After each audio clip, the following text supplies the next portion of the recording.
Hello প্রিয় বন্ধুগণ, ভাই ও ছোট ভাই ও বন্ধুগণ, টেকনাফ নদীর পাশেই। ওখানে যদিও পানি দেখা যাচ্ছিল না, যদিও রোজা রমজানের দিন, তারপর আমি যদিও রোজা নেই, কিন্তু আমি এই পানি তো অনেক নোনা পানি, ঠিক আছে। দেখেন তার উপরে প্রকৃতি এর পরিবেশ দেখেন, সামনে কিন্তু পাহাড়, এখানে কিন্তু মাছ আছে, বিভিন্ন ধরনের মাছ এখানে।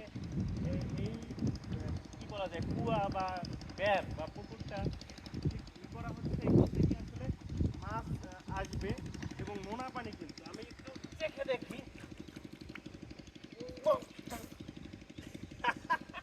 মানে আমার কিন্তু রোজা এখনো আমি ভাঙি নাই, রোজা ভাঙা হয় নাই, কারণ আমি মুখে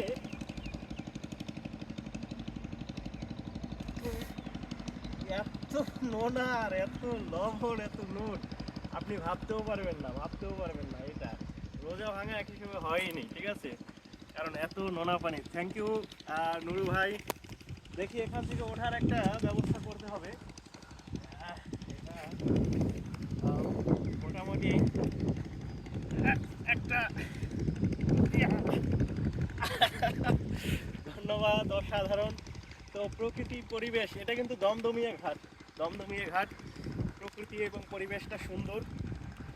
তো একজন ট্রাভেলার হিসেবে আমি চেষ্টা করে যাচ্ছি যে জীবনকে একটু নতুনভাবে আবিষ্কার করার জন্য। এটা এই যে দেখলাম নোনা পানি, প্রচণ্ড নোনা পানি। এটা কিন্তু এই যে লবণ চাষ করছে, দেখেন আপনারা, এটা কিন্তু লবণ চাষ করছে।